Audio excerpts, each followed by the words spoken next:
नमस्कार मित्रांनो, बघा आज आपण बघणार आहोत महाराष्ट्र पोलीस भरती 2026साठी अत्यंत महत्त्वाचे एक्सपेक्टेड असे महत्त्वाचे जी के आणि करंट अफेअर्सचे 25 प्रश्न. बघा हे प्रश्न खूप जास्त इम्पॉर्टंट असणार आहेत आणि हा सराव प्रश्नपत्रिका 1 आहे. व्हिडिओ नक्की शेवटपर्यंत बघा आणि तुम्ही पण सोडवत चला आणि सोबत तुमची किती बरोबर येतात ते कमेंट करा शेवटी. बघा आपण सुरुवात करू व्हिडिओला टाईम वेस्ट न करता.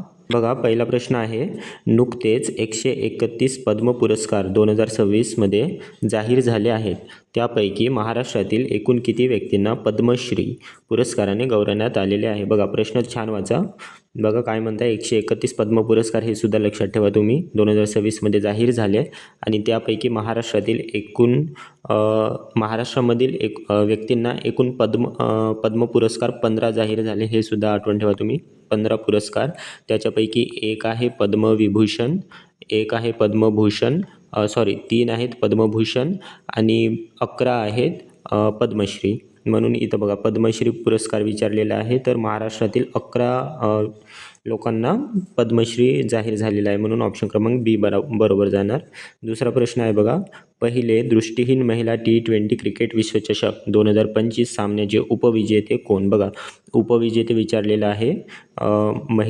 महिलांची क्रिकेट कसोटी होती आणि ते पहिली होती आणि इम्पॉर्टंट आहे दृष्टिहीन महिला होती, त्याच्यामुळे हा प्रश्न खूप जास्त इम्पॉर्टंट आहे आपल्या पोलीस भरतीसाठी येण्याची चान्सेस आहेत. हा वाला प्रश्न बघा, तर दृष्टिहीन महिला T20 क्रिकेट विश्वचषक 2025चा उपविजेता होता नेपाळ, म्हणून ऑप्शन क्रमांक डी जाणार आणि विजेता होता भारत जिंकला होता नेपाळला. त्याच्यानंतर बघा प्रश्न क्रमांक 3 आहे. तिसरा आहे बघा, नुकतेच प्रसिद्ध फुटबॉलपटू लिओनेल मेसीच्या पुतळ्याचे अनावरण कोठे करण्यात आले. बघा लिओनेल मेसी हे भारतामध्ये आले होते, तर त्यांच्या पुतळ्याचे अनावरण झालेले होते कोलकाता या शहरामध्ये, म्हणून ऑप्शन क्रमांक सी जाणार. त्यांनीच केलं होतं आपल्या पुतळ्याचं अनावरण. चौथा आहे प्रश्न, 2026च्या प्रजासत्ताक दिनी CRPFच्या पुरुष दलाचे नेतृत्व करणारे कोण. बघा CRPFच्या पुरुष दलाचे नेतृत्व करणारी यावेळेस महिला होती, ती होती सिमरन बाला, म्हणून ऑप्शन क्रमांक 1 जाणार. हा सुद्धा इम्पॉर्टंट प्रश्न आहे पोलीस भरतीसाठी. त्याच्यानंतर पाचवा आहे, महाराष्ट्रातील तरुणांना परदेशात रोजगाराच्या संधी उपलब्ध करून देण्यासाठी शासनाने कोणती संस्था सुरू केलेली आहे. बघा महाराष्ट्रातील तरुणांना परदेशामध्येच रोजगाराच्या संधी उपलब्ध करून देण्यासाठी सरकारने महिमा या नावाची संस्था सुरू केलेली आहे. महिमा आठवण ठेवाल, ऑप्शन क्रमांक डी बरोबर जाणार. त्याच्यानंतर बघा प्रश्न क्रमांक 6 आहे, बजाज पुणे ग्रँड टूर 2026 चा ब्रँड ॲम्बॅसेडर कोण होता. आत्ताच पुणेमध्ये सायकल टुर्नामेंट झालेली होती, जिथं खूप सारे इंटरनॅशनल प्लेयरसुद्धा आलेले होते, तर त्या बजाज पुणे ग्रँड टूरचा ब्रँड ॲम्बॅसेडर हे होते महेंद्रसिंग धोनी, म्हणून ऑप्शन क्रमांक डी बरोबर जाणार. याचं तुमची किती बरोबर येतात ते कमेंट करत चला सोबतच. 7वा बघा, भारतीय संविधान सभेने जनगण मन या गीताला राष्ट्रगीत म्हणून केव्हा स्वीकारले. बघा जनगण मन हे राष्ट्रगीत आहे हे सुद्धा लक्षात ठेवा आणि याला रचणारे होते रवींद्रनाथ टागोर आणि या गीताला राष्ट्रगीत म्हणून मान्यता 24 जानेवारी 1950ला मिळालेली होती.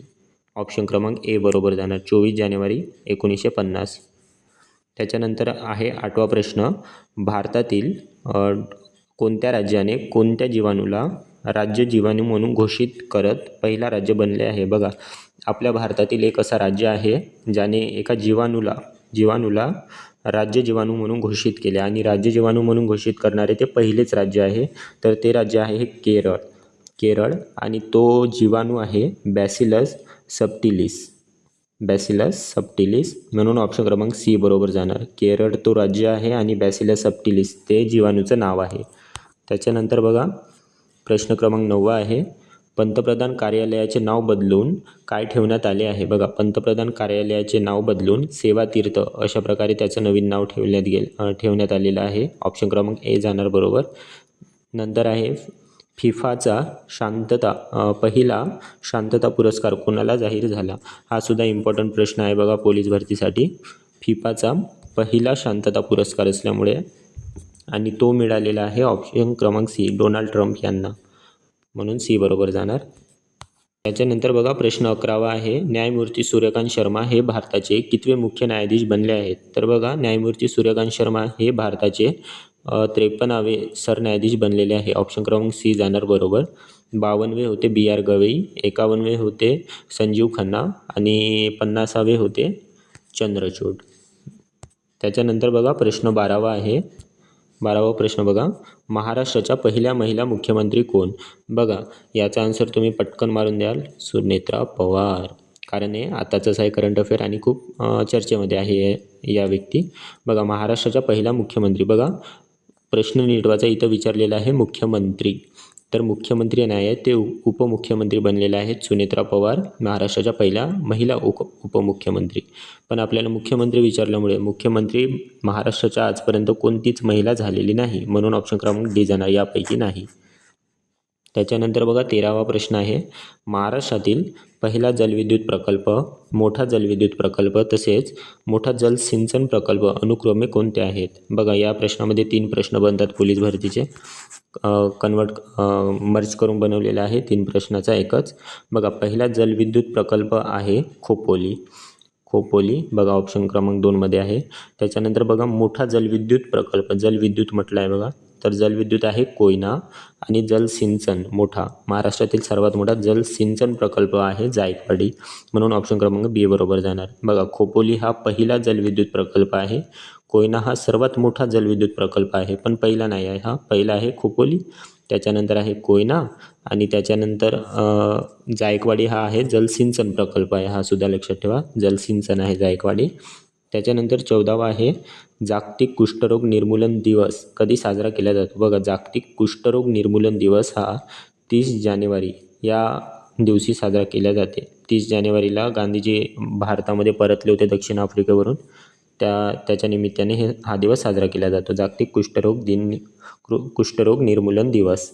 त्याच्यानंतर आहे 15वा, नुकतेच 28 जानेवारी 2026ला अपघाती निधन झालेले अजित पवार यांनी महाराष्ट्राचा अर्थसंकल्प किती वेळा मांडला आहे? बघा अजित पवार यांचं निधन झालेलं होतं 28 जानेवारी 2026ला, बारामतीच्या एअरपोर्टच्या बाजूला थोडं, तर त्यांनी महाराष्ट्राचा अर्थसंकल्प हा एकूण 11 वेळा मांडलेला आहे, म्हणून ऑप्शन क्रमांक सी बरोबर जाणार.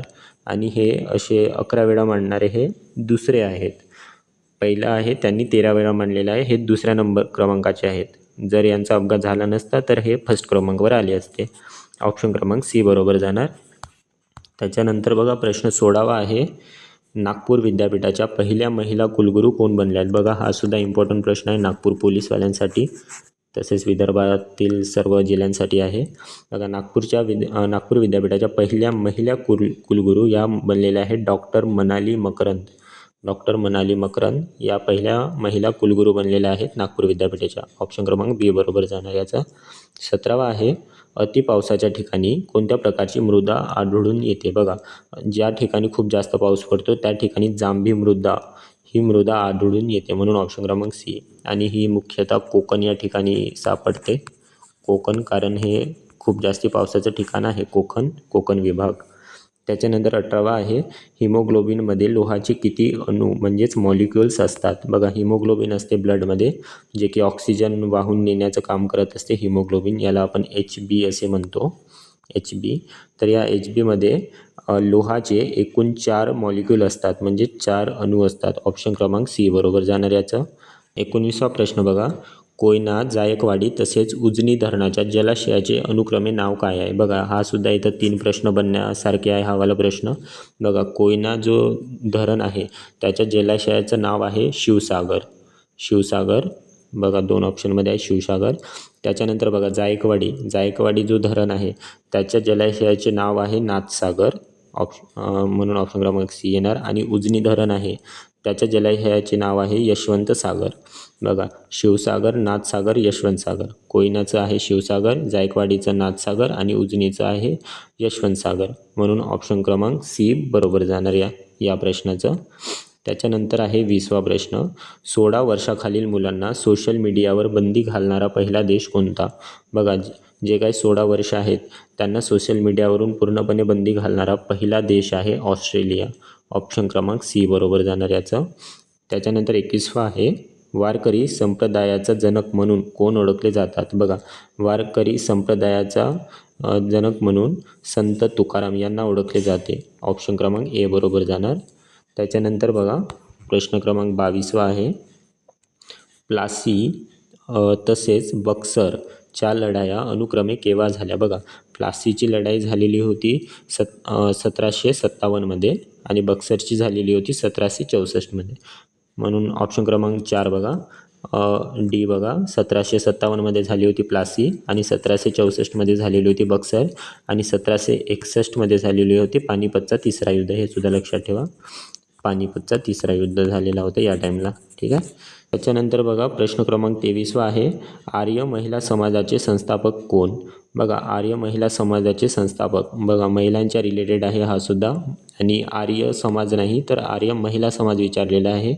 आर्य समाजाचे संस्थापक आहेत स्वामी दयानंद सरस्वती. त्यांनी 1875मध्ये आर्य समाजाची स्थापना केली होती स्वामी दयानंद सरस्वतीने. आणि आर्य महिला समाजाचे संस्थापक याची स्थापना करणारे होते पंडिता रमाबाई. ऑप्शन क्रमांक बी बरोबर जाणार.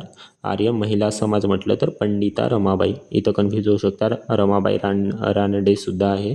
ऑप्शन क्रमांक बी लक्षात ठेवा, पंडिता रमाबाई यांनी आर्य महिला समाजाची स्थापना केली होती. त्याच्यानंतर बघा प्रश्न क्रमांक 24वा आहे.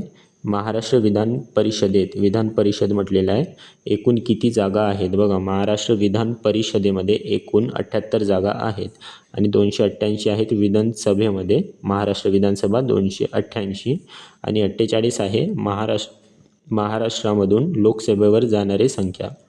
लोकसभेमध्ये जाणाऱ्या खासदारांची संख्या आहे 48 आणि 78 आहे विधान परिषद आणि 288 आहे विधानसभा. आणि हे 12 हे आहेत जे राज्यसभा आहे आणि विधान परिषद आहे. याच्यामध्ये आपले राष्ट्रपती राज्यसभेमध्ये 12 आपल्या मताने पाठवू शकतात आणि तसेच राज्यपाल हे सुद्धा 12 आमदारांना विधान परिषदेत पाठवू शकतो. तर ती संख्या आहे, म्हणून याचा ऑप्शन क्रमांक बी जाणार. विधान परिषदेत एकूण 78 जागा आहेत. त्याच्यानंतर आहे 25वा. 8व्या वेतन आयोगाच्या अध्यक्षपदी कोणाची निवड करण्यात आली आहे? बघा, 8वा वेतन आयोग विचारलेला आहे, तर 8व्या वेतन आयोगाच्या अध्यक्षपदी रंजना देसाई, हे आधी माजी न्यायाधीश होत्या सुप्रीम कोर्टाच्या. तर बघा, रंजना देसाई यांची निवड 8व्या वेतन आयोगाच्या अध्यक्षपदी करण्यात आलेली आहे, म्हणून ऑप्शन क्रमांक बी जाणार.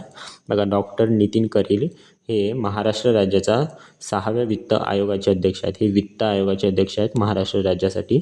सदानंद दाते हे महाराष्ट्राचे पोलीस महासंचालक आहेत 2026 पासून. आणि अरविंद पनगरिया हे आपल्या 16व्या वित्त आयोगाचे अध्यक्ष आहेत. अरविंद पनगरिया. डॉक्टर नितीन करील हे 6व्या वित्त आयोगाचे अध्यक्ष. रंजना ओमप्रकाश देसाई हे आहेत 8व्या वेतन आयोगाचे अध्यक्ष. वेतन आयोग म्हणजेच आपल्या पेमेंटमध्ये सुधारणा होते, त्याचे अध्यक्ष आहेत रंजना देसाई. बघा मित्रांनो, आपले 25 प्रश्नसुद्धा झालेले आहेत. तुम्हाला व्हिडिओ कसा वाटला, समजला असेल तर कमेंट करा आणि तुमचे किती क्वेश्चन बरोबर आले ते मला कमेंट करा. तुमचे किती बरोबर आले ते. खूप छान प्रश्न आहेत हे वाले, इम्पॉर्टंट आहेत पोलीस भरतीसाठी, इम्पॉर्टंट आहेत खूप जास्तीचे. व्हिडिओ बघितल्यामुळे धन्यवाद. आणि याची PDF तुम्हाला टेलिग्रामवरती मिळून जाणार. टेलिग्राम चॅनलवरती वारंवार वाचा या PDFला. टेलिग्रामची लिंक मी डिस्क्रिप्शनमध्ये कमेंटमध्ये टाकणार आहो, बघून घ्याल तुम्ही, जॉईन करून घ्या चॅनलला. आणि कमेंट करा नक्की. व्हिडिओ आवडला असणार तर लाईक करा. धन्यवाद. चॅनलला सबस्क्राईब करून घ्या.